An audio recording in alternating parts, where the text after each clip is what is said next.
7. Chapter 7.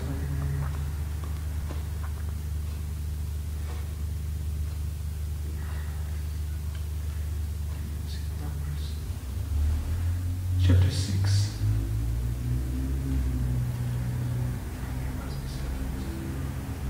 6:10. 6:23. There's 47 or 48 in this, in chapter 6. Chapter 7.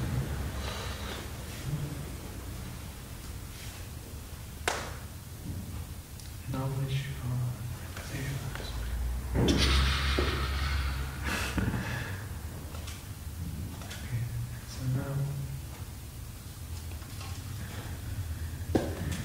with maybe 5 or 6 seconds delay,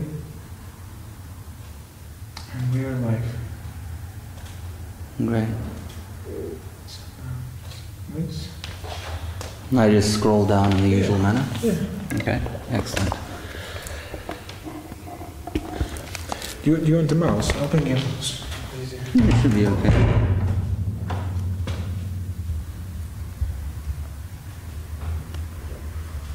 Just notified me that you're live. So. Sorry? My phone has just notified me that you're live. Oh, great. So subscribe to the YouTube channel. Oh, good, excellent. That's it. Well done. Okay, so we are reading from Srimad Bhagavad Gita, chapter 7. Entitled Knowledge and Realization of the Supreme.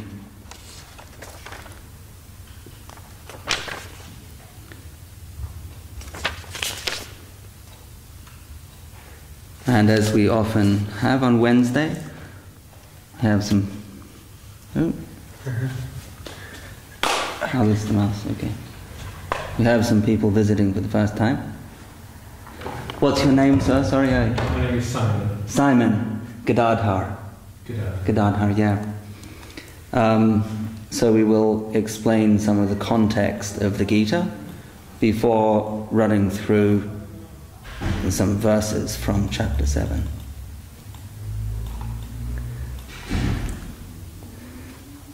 So as I was saying, the Gita, Bhagavad Gita literally means the poem or the song of the divine, of God.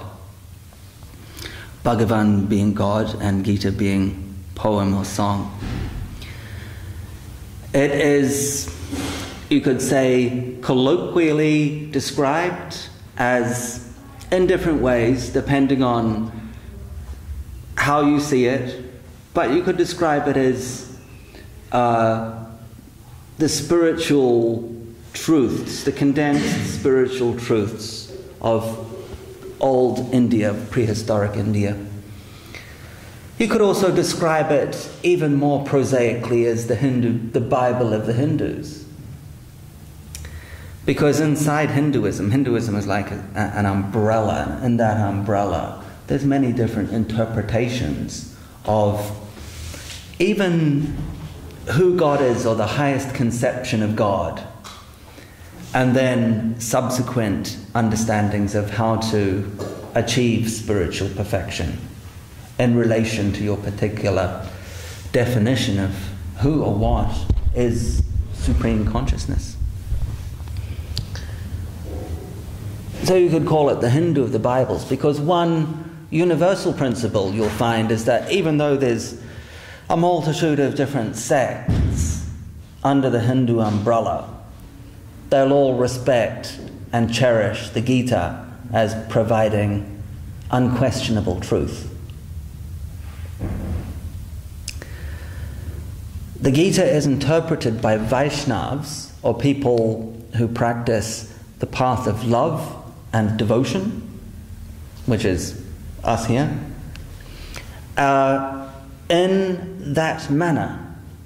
So it's interpreted in a personal sense, where when Krishna is speaking and talking about the processes by which people can make spiritual growth and advancement in their lives, it is taken in terms of a personal relationship with God as a person.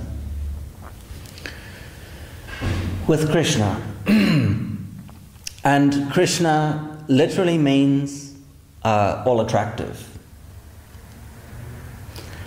The idea behind this is that there are 6 primary qualities that cause one person to be attracted to another person. And they are strength, both mental and physical; beauty, both mental and physical; fame, money, and maybe 5 attractive qualities, and the ability to be renounced or independent. That is also an attractive quality. If someone is renounced from chasing or pursuing whimsical material objects, that is kind of an attractive quality. But the others are more standard items that constitute material attraction. Someone is famous, or someone has lots of money, or someone is physically beautiful, or someone is physically strong. These things are attractive. And depending on the quality and the quantity in which an individual possesses these characteristics, that determines the depth or the strength of their attractive potency that they personally possess.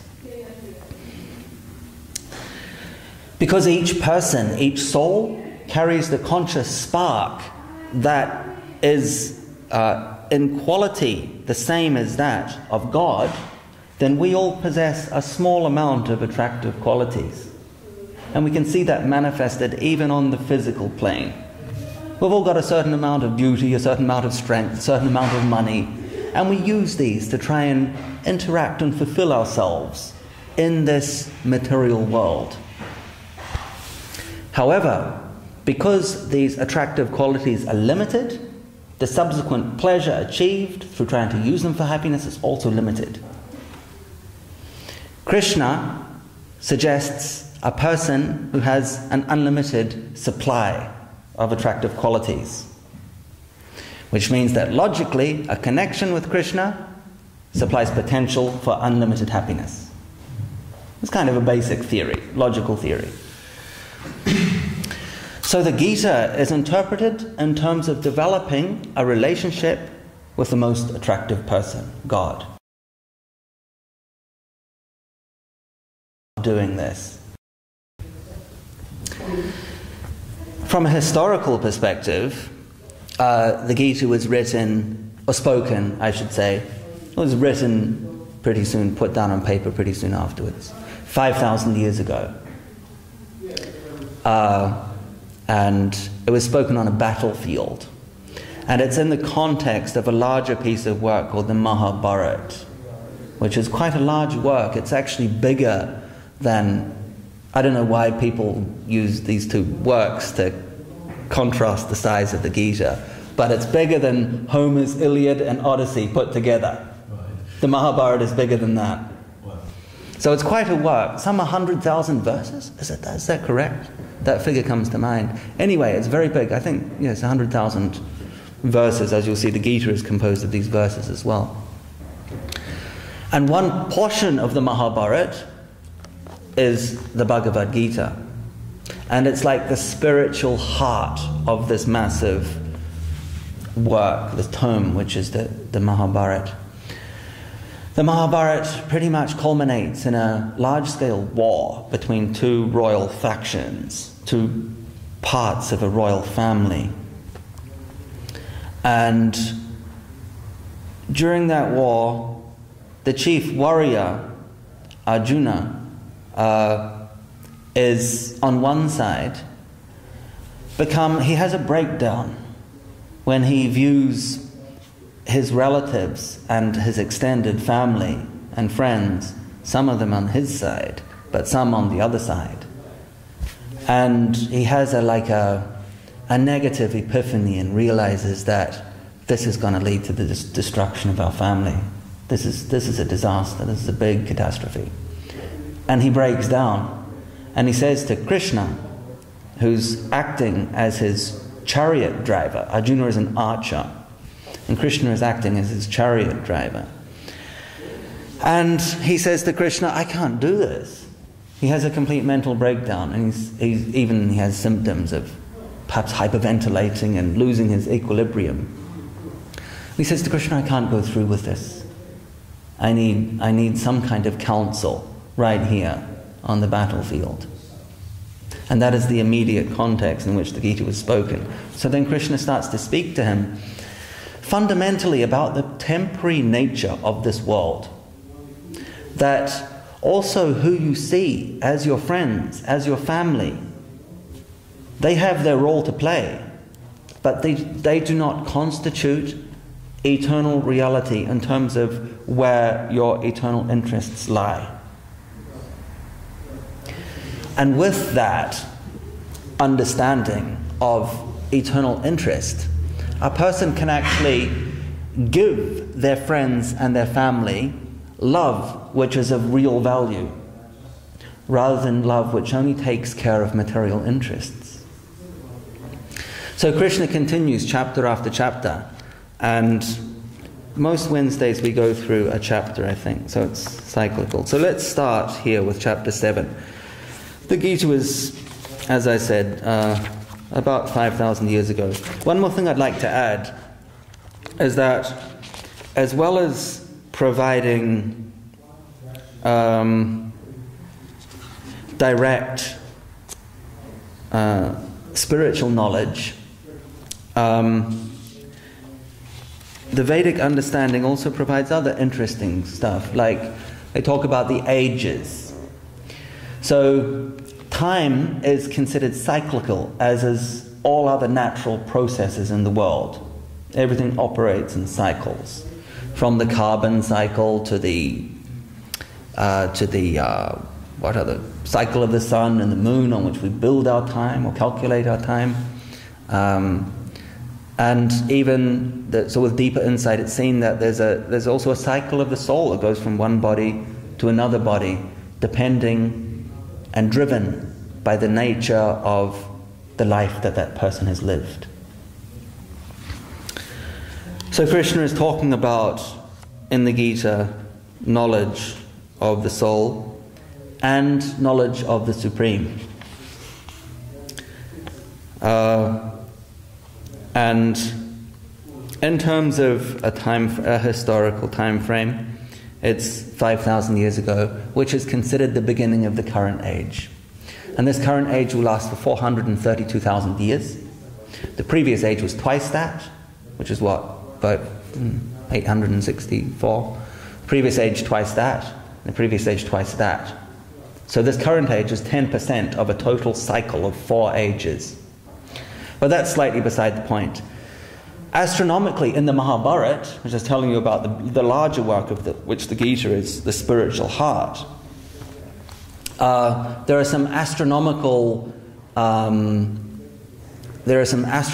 observations that are written down there, and modern astronomers have been able to calculate when those observations would have occurred, and the date is something around 3120 BC, if I remember correctly, which is 100 years ago or something, right? Anyway, let's begin. So this book has, you can see the original Sanskrit here, and then it has the Roman transliteration, the word-for-word translation, and then the English translation.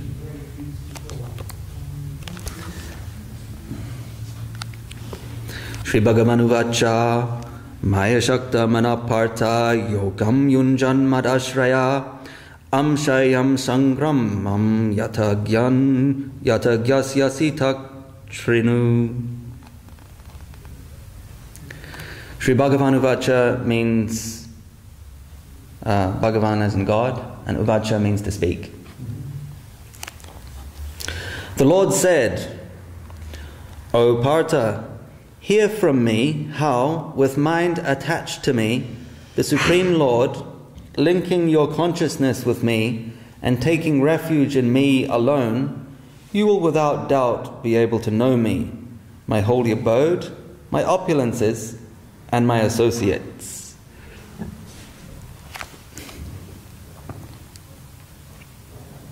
If you have any questions or comments as I'm going through these verses, feel more than free to let me know.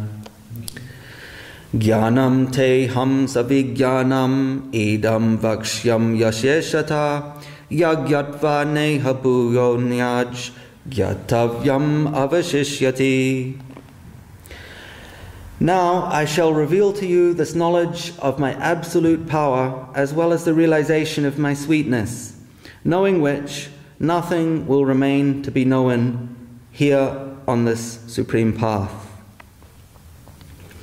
Krishna is starting off this chapter by saying that if you make an application to link your consciousness with divine consciousness, you will know not only my power, but also my sweetness. And that's a very important point, because these days a lot of people are put off religion because of a misconceived, or you could perhaps say justifiably misconceived, conception of God. And when I say justifiably misconceived, perhaps because of the Judeo-Christian build-up of God as a serious figure, as a grumpy figure, as a vengeful figure, as a distant figure, who's sitting somewhere, who's unapproachable, who casts judgment, who's not so beautiful or loving, who one may hear of this God and go, well, I'd prefer to take my chances here on earth, actually. So you could say it's a justifiably deficient, or people see it as a justifiably deficient conception of God. That has to be made clear from the beginning, that the Krishna conception of God, or Godhead, because God has different levels of, you could say, identity, or perhaps more, a better term would be ontology. The Sanskrit word for this is tattva. There's different levels of how God relates with the world and with spiritual aspirants. So Godhead is considered the deepest and truest point of God, of the God of divinity. And that point must inherently be giving the most happiness and the most sweetness and the most satisfaction to the individual soul. This is based on the assumption that all souls are looking for happiness. We are all, if you want to boil it right down and create a common denominator between the whole variety of people, regardless of race, regardless of religion, regardless of any other identification they may impose on themselves or any other persuasion they have, everyone is seeking happiness. And not just humans, animals too. You can go up to the top of a 100-floor skyscraper and put some sugar down. The ants are not going to be looking at the view, they're going to be wanting to eat the sugar. So the nature of consciousness, not just in the human form, but in the animal form, is to seek happiness. All consciousness seeks happiness. So the idea behind the Gita is to provide the technology to achieve that happiness, that connection with the Supreme. And so Krishna is making it quite clear from the beginning of chapter 7 that, yes, power does exist as an aspect of reality of God. God must be all-powerful. But not only all-powerful. The highest conception is all-loving. And we can see sometimes it's been described like different faiths are able to access different levels of God realization. And one example that I heard once that made a lot of sense is that you get perhaps the president or the prime minister of a country who's a powerful figure, perhaps the most powerful in the nation. And they are known for their power. Perhaps it's blended with benevolence, perhaps it's blended with other shades of color or flavor, but they're known ultimately for their position of power. However, when they go home and meet their little daughter, it's not the same. It's the same person, but the flavor, the relationship has changed completely, and it's become intimate, and it's become sweet, and it's become more pleasurable than the relationship of power with the many. Same person, same, you could say, figurehead, but change the setting, change the mood, change the relationship, change the depth of insight into who God is, and you get sweetness inside that power. And this is the Krishna conception that we are cultivating. So Krishna makes that point here. We will continue. Scroll down, 3 is up there. We're in verse 3 here. Manushyanam sahasreshu kaschid yatati siddhai yatatam api siddhanam kaschin mam viti tatvata. Of countless souls, few reach the human form. Of thousands of human beings, very few may try to realize the soul and the supersoul. And of thousands who have attained such realization, hardly one can actually know me, Shamasundara. Krishna is describing himself as Shamasundara, which is a particularly delightful form of Krishna. And it represents that intimate and sweet conception of Godhead that I was describing just before.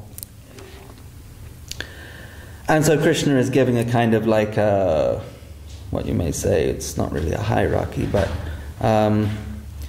of so many innumerable souls, certain achieve this level, certain that have achieved this level go on to this next level. There's a kind of like a hierarchy of achievement. And the rarest achievement is to understand God as the most beautiful, the most loving person that one could ever meet.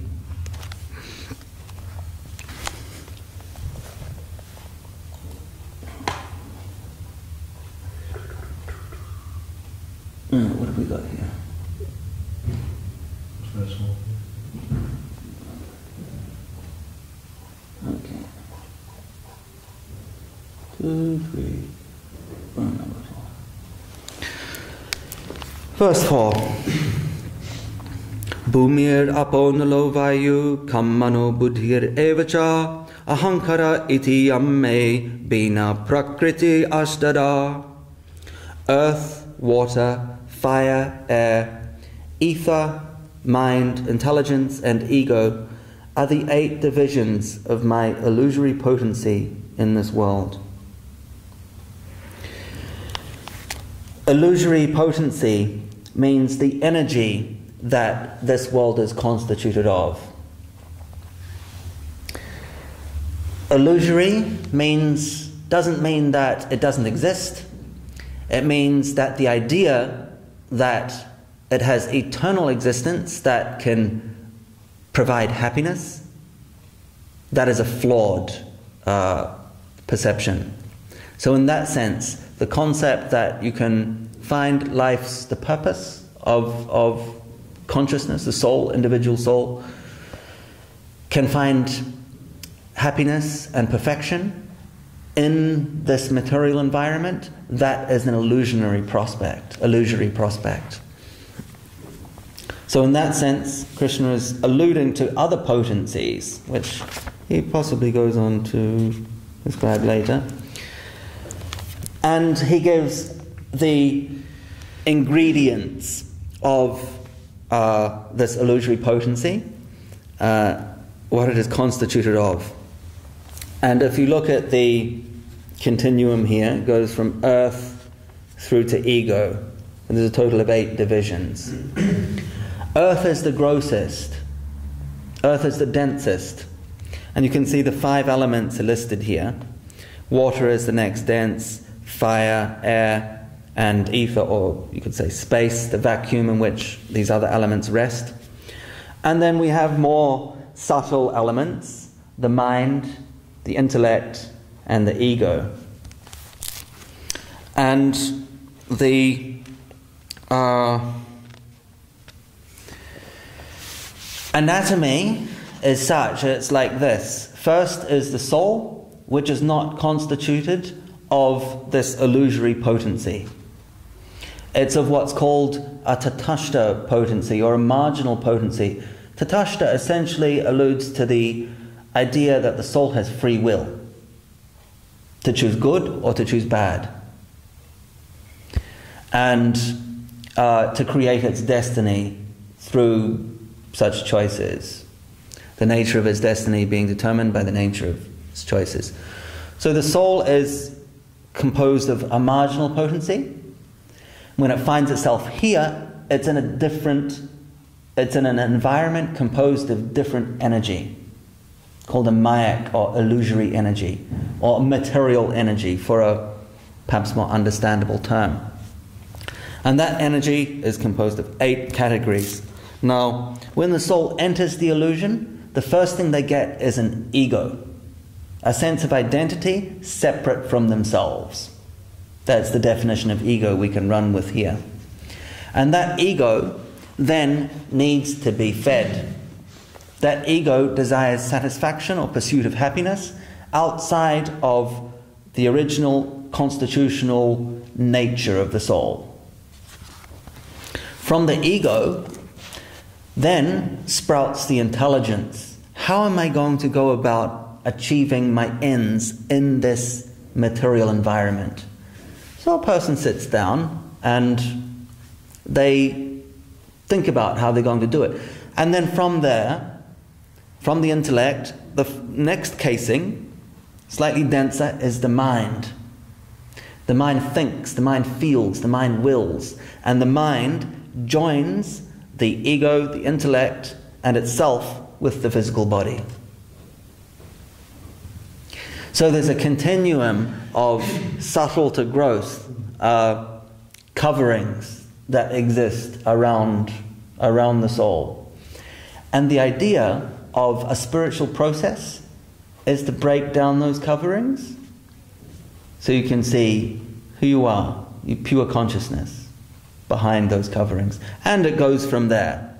But that is the idea, that the soul is of one potency, and once it desires to enjoy in the wrong direction through exploitation, then it's subject to a series of ever-increasing density of coverings, with this physical body being the grossest of them and the shortest lived. The physical body is composed of the elements of earth, water, fire, the 5 grosser elements, physical elements.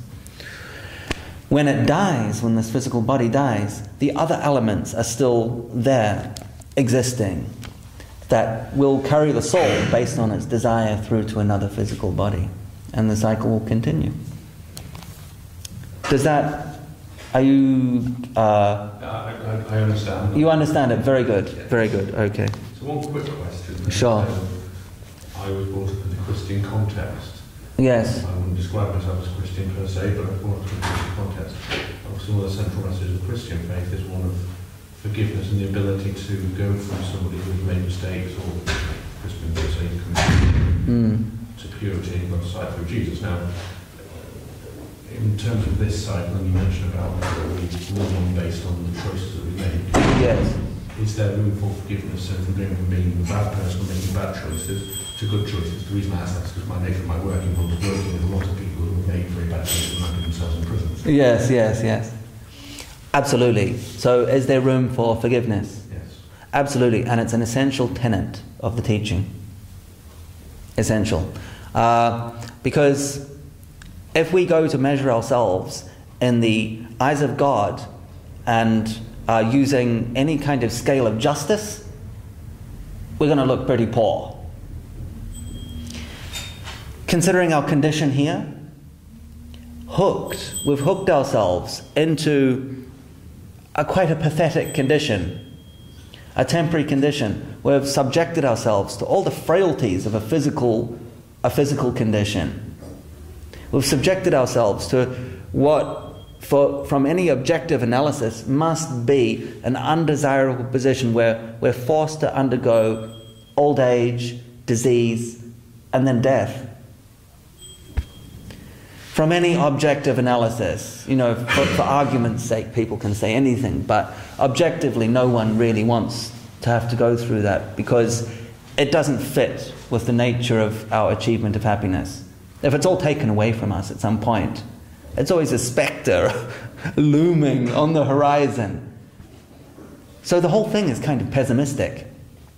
And optimistic is to get out of this pessimistic situation. You say by definition almost. To do it through one's own strength, by dint of one's own skill and capabilities, it's possible to make some progress. But for the finite individual soul, to get a glimpse of the infinite, you could say is kind of by definition impossible. The infinite is infinite, the finite is finite.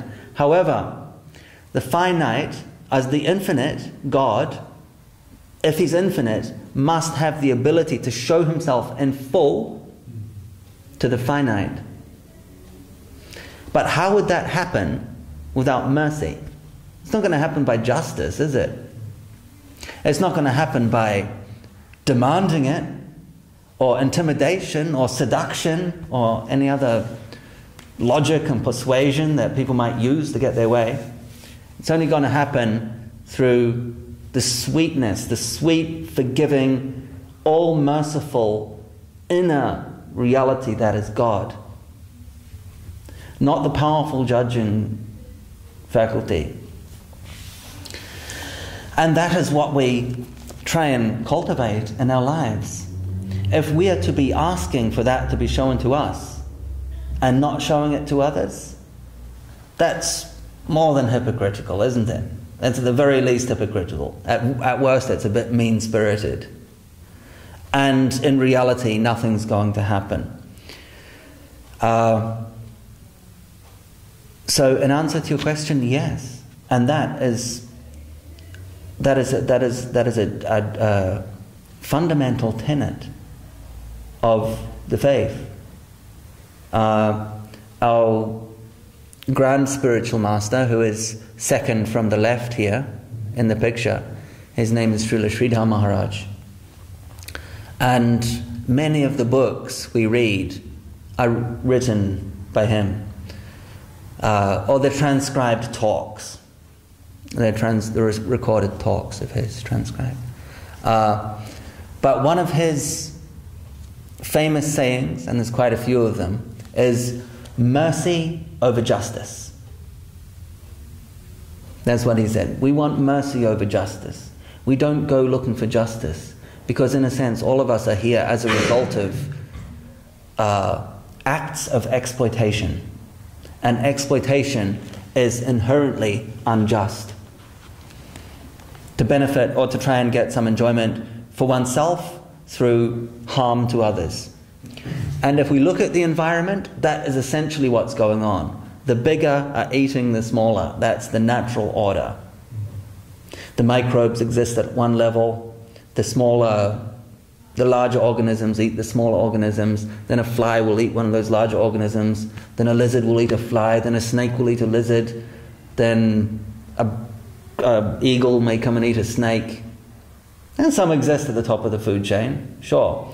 But the basic way the ecology of this planet functions is through every creature devouring other creatures. And there's a certain sect and so this is all basically exploitation. We're all here exploiting our environment for some kind of self-perceived benefit. There's a sect in India called the Jains, you might have heard of them. And they go to great lengths to minimize this inevitable damage that we do to the environment simply through existing. They wear face masks, and some of them sweep the ground in front of them, and go to quite uncomfortable measures to minimize killing even small insects and microbes. But ultimately it's impossible, even with such extraneous measures. I mean, even having a shower, the bacteria on your skin is killed. Breathing in microbes in the air are going to be killed. So it's inevitable to live in this world without creating some amount of chaos, even if it's on a small scale. So to get out of it is going to require intervention of the opposite nature. Intervention that is not going to come and judge us based on our condition, which is inherently exploitative. It's not going to apply a measure of justice to someone stuck in a world of creatures mutually devouring each other in cycles, but one of absolution from that via mercy. And also, Srila Sridhar Maharaj did say that there are some similarities between the Christian conception and the Vaishnav conception. There are some quite strong similarities. There's a concept of God as a person. It's not quite as developed in Christianity, as partly for the reasons I was explaining before. And there's also a concept of self-surrender and a concept of mercy as being crucial to some kind of redemption. I don't like to use too much Christian terminology because for a lot of people it has connotations. But that idea does exist. The concept of surrender. And through that surrender, that invocation of mercy is enacted. Not justice, but mercy. So it's not wholly from one side, you could say, that we do need to perform some kind of act, even if that act is inviting that mercy, that divine energy into our lives is required. But yes, in answer to your question, that does exist, the concept of the requirement of mercy, divine mercy.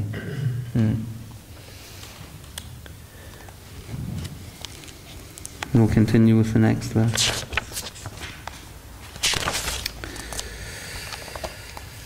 Verse number 5. Apareyam itastvanyam prakritim vidhi me param jiva bhutam mahabaho yayedam daryate jagat. O mighty hero Arjuna, this external worldly nature is inferior. But know that superior to this nature is my marginal potency comprised of the individual souls. Worldly existence is adopted by the souls for enjoyment through fruit of actions. The divine world emanates from my internal potency, and the mundane world from my external potency. The potency of the living beings is known as marginal, as they are constitutionally situated midway between these planes. They may choose to reside either in the mundane plane or the divine plane.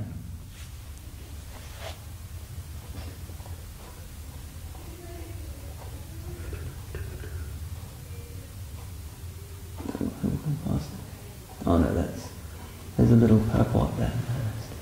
There we go. We've kind of covered this, haven't we? different energies: spiritual, marginal, and material. Verse number 6. Etad yonani bhutani sarvanit yupadaraya aham kritsnasya jagata prabhava pralayastata. Know that all species, either moving or stationary, are manifest from these two natures as the field of action and the knower of the field. And I alone am the cause of the manifestation and dissolution of the entire universe. Mata parataram nanyat kinchid asti dhananjaya mai sarvam idam protam sutre mani gana iva. O Arjuna, there is nothing superior to me. All existence depends on me like gems are strung on a thread.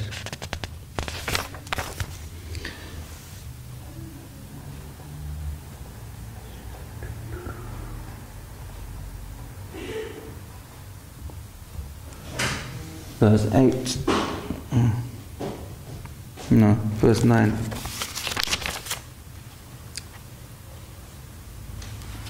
Hang on. No, verse 7.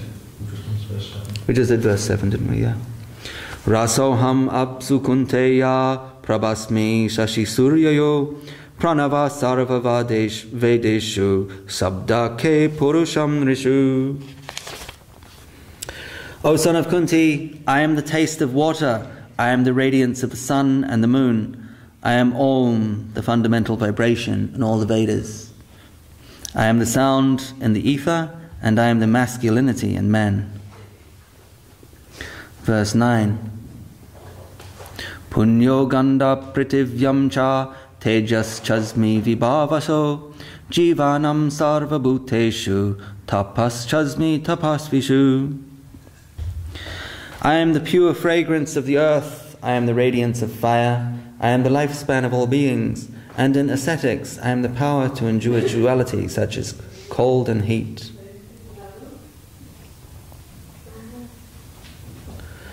Verse 10. Bejammam sarva bhutanam vidhi partha sanatanam buddhir buddhimatam asmi tejas tejasvinam aham. O Partha, know me as the eternal original cause of all life forms. I am the intelligence of the intelligent, the power of the powerful. Krishna here is going through how he is infusing nature, material nature, is infused with his qualities. And you can see at the beginning of the verse he's addressing Arjuna. Arjuna is addressed throughout the Gita by different names. One of them being used here is Partha, because Arjuna's mother's name was Prita.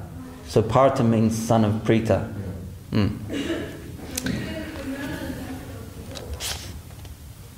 Verse 12.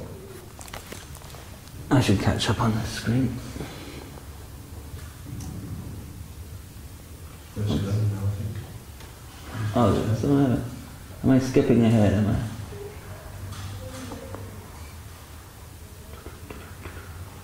There we go.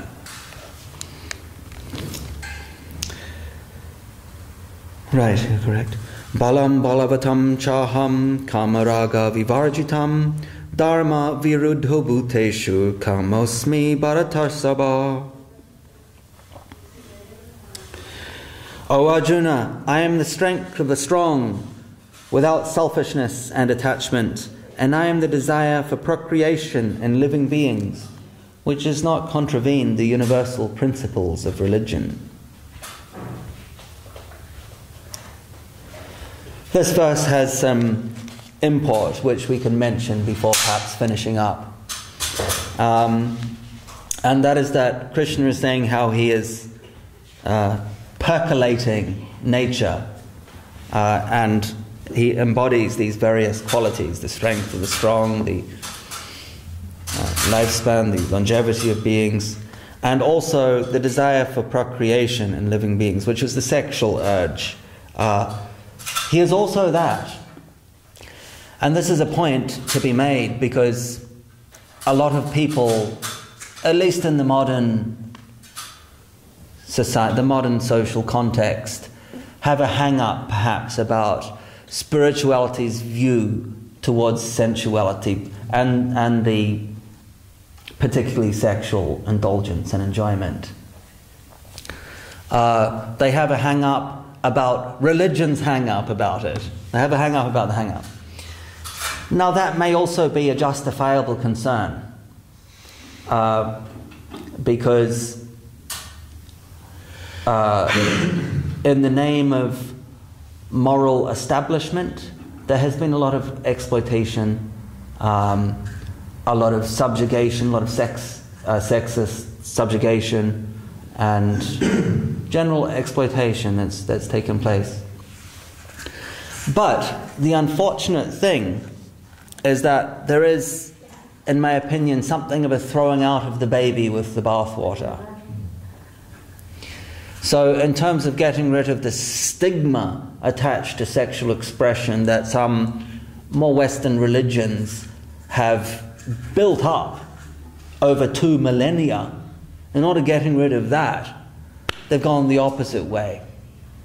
And now it's considered successful to rampantly pursue sexual indulgence as much as you can.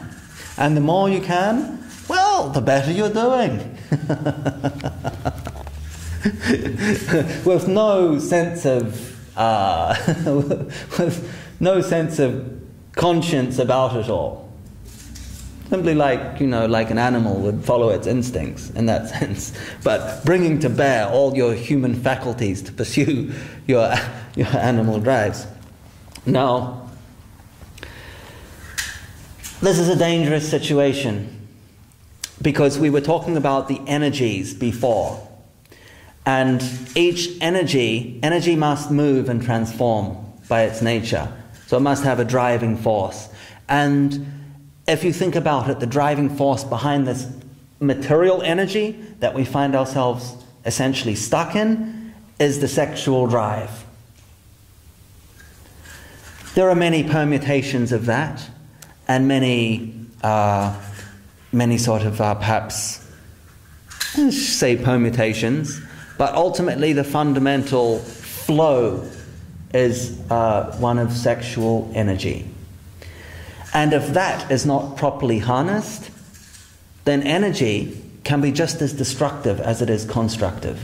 Take electricity, for example. So any energetic flow must be properly harnessed. And the point of religion is to harness that energy. Not to constrict it, not to thwart it and stunt it so that people go crazy and end up rejecting it altogether, throwing out the baby with the bathwater, but to channel it, to use it in a healthy way. And Krishna is making this exact point where he says, I am this urge, this procreation urge in living beings, when it's channeled properly. And this is what it says, it does not contravene the universal principles of religion. So when the purpose behind it, when that's properly utilized, that is divine in nature. There's nothing repressive about it. There's nothing repressive about true spirituality. So Krishna is making this point in verse 11 of chapter 7. We'll do one more verse, number 12. Ye chaiva sattvika bhava rajasas tamasascha ye mata evati tanvidhe natvaham teshu te mai. Furthermore, know that all things of the nature of goodness, passion and ignorance are manifest from me alone. Nevertheless, I am not in them. They, subordinate to me, are in me.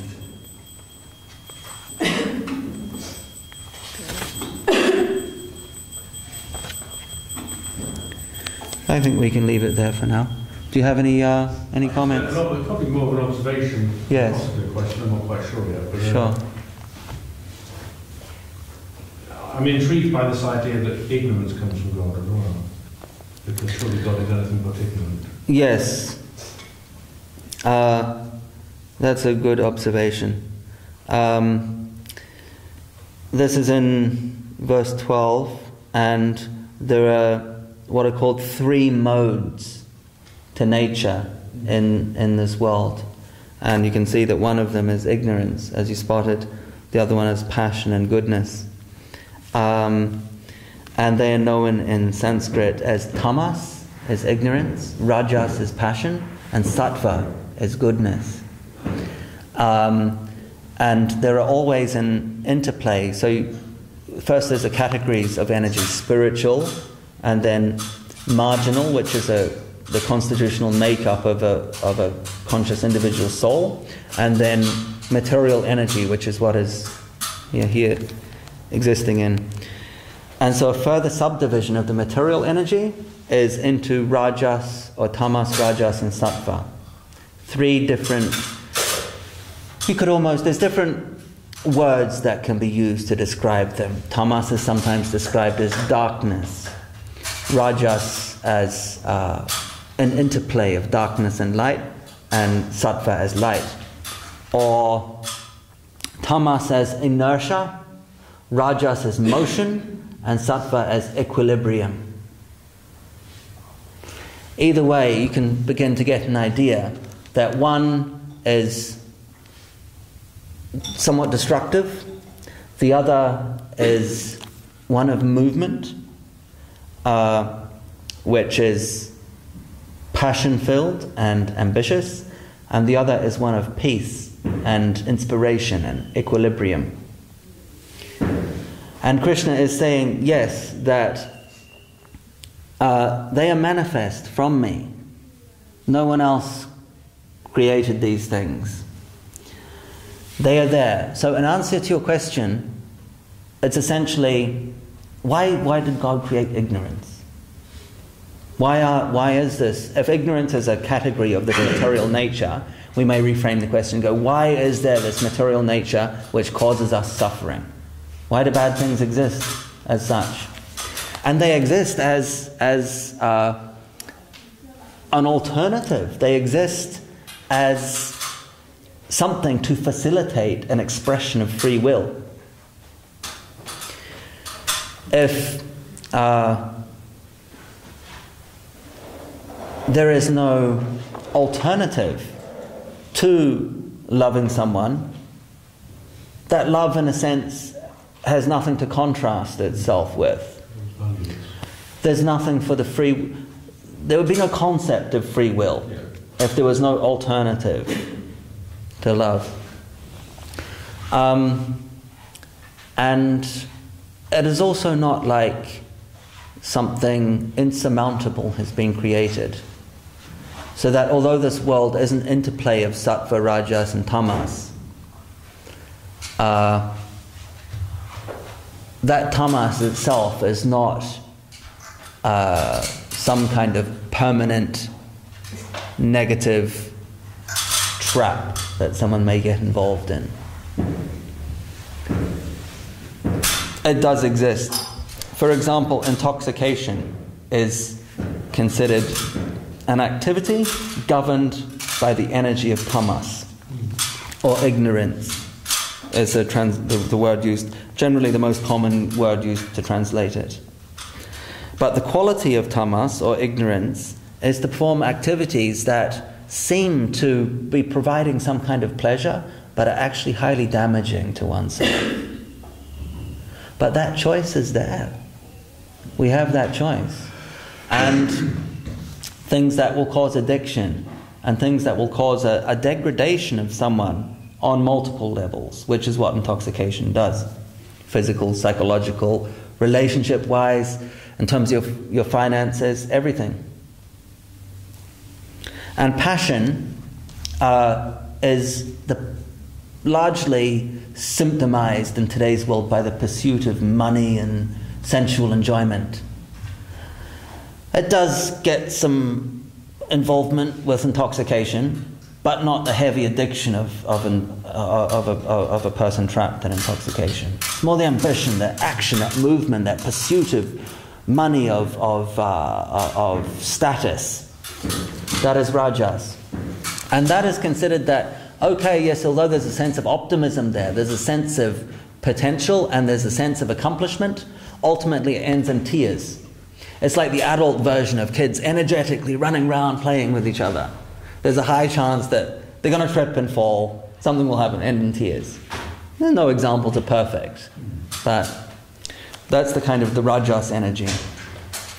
And sattva is an energy of equilibrium in which a person's mind is very tranquil and clear, and there are no sensual drives that are disturbing their peace of mind. There is no insane pursuit of money. There is no inordinate pursuit of anything really outside of what's good for them long term. So Krishna is saying, yes, he's responsible for the creation of these energies. They are subdivisions of the material energy which Krishna creates. You'll see at the end of the verse, he says, they are subordinate to me. Oh no, they, subordinate to me, are in me. A manifest from, but I am not in them. Does that seem like a conundrum to you, or is that? No, I kind of get that. Yeah. It gives the contrast, but it's, yeah. It basically means that inside those energies, you will not find God, but that those energies do not exist independent from God.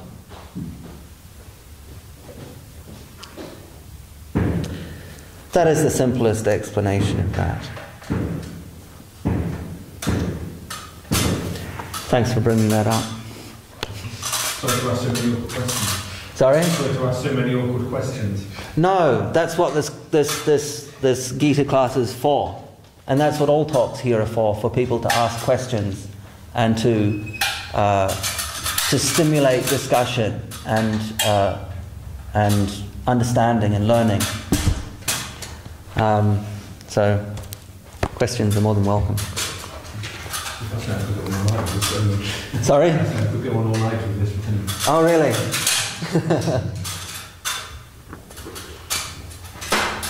Yes, and we've only covered, what? 11, 12 verses, haven't we? Oh my God.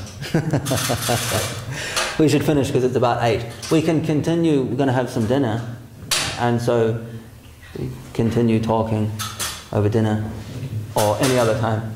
Yeah. So you're based here, aren't you? I am visiting. I try to visit as much as possible. I actually live in Hungary. Okay. But I try to visit as much as possible. Yeah. In one sense, I'd like to be based here, but no, I live in Hungary. So it's only my second time here, and I feel like I don't want to leave. I know I've got to at some point tonight, but good. fantastic. That's a good feeling. There's a substance called sukriti, and sukriti can be roughly translated as fortune. And that is developed, that is considered a nice and happy situation when someone has the sukriti is considered necessary to appreciate spiritual topics.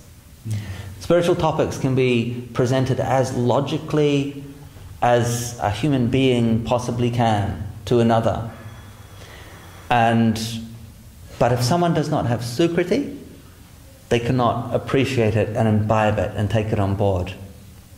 I think that because I originally practiced law, I studied law, so you try to think logically and to rationalise and intellectualise everything. Yes, for sure.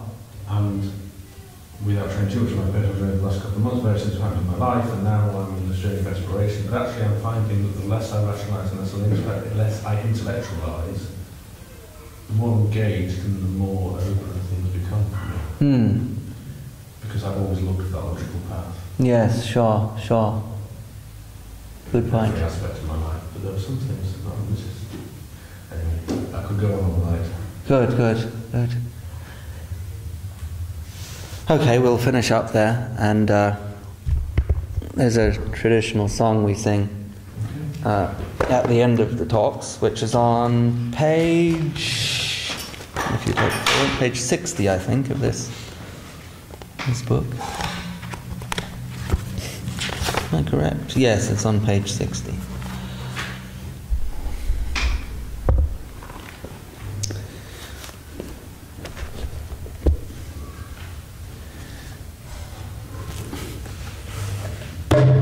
Hari Hare Nama Krishna Yadavaya Namaha. Hari Hare Nama Krishna Namaha Yadavaya Madhavaya Keshavaya Namaha. Vaya Madhavaya Keshavaya Namaha.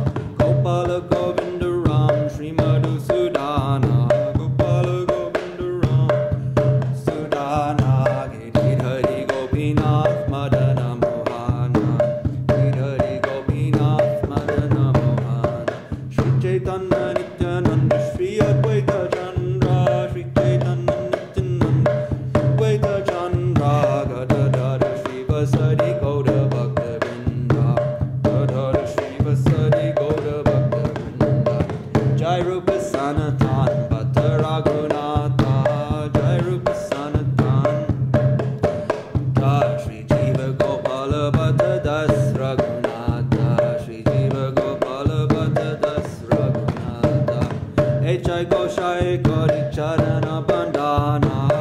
Jai Goshai Gauri Charana Bandhana. Jaha Hoite Vignana Sabhista Purana. Hoite Vignana Sabhista Purana. Jai Goshai Yara Muni Tanra Dasa. Jai Goshai Yara Muni Tanra Dasa. Ansavara Pada Renu Moda Panchagrasa. Pada Renu Moda Panchagrasa. Pandira Charana Sevi Bhakta Sanivasa. Pandira Charana Sevi Sanivasa. Janame Moda He Abhilasa. Janame Moda He Abhilasa. Jai Goshai Jabe Braja Koilo Vasa. Jai Goshai Jabe Braja Koilo Vasa. Radha Krishna Nitya Lila Korela Prakasha. Krishna Nitya Lila Korela Prakasha. Anande Bolo Hari Bhaja Vrindavana. Anande Bolo Hari Bhaja Vrindavana. Shri Guru Vaishnav Padema Jayamana. Guru Vaishnav Padema Jayamana. Shri Guru Vaishnav Pada Padma Gauri Asha. Shri Guru Vaishnav Pada Gauri Asha. Nam Sankirtan Kore Narottama Das. Nam Sankirtan Kore Narottama Das. Hare Krishna Krishna Krishna Hare Hare. Hare Krishna Krishna Krishna Hare. Hare Rama Rama Rama Hare Hare. Hare Ram Ram Hare Hare. Hare Krishna Krishna Krishna Hare Hare. Hare Krishna Krishna Krishna Hare Hare. Hare Rama Rama Hare Hare. Hare Rama Rama Hare Krishna Krishna Krishna Hare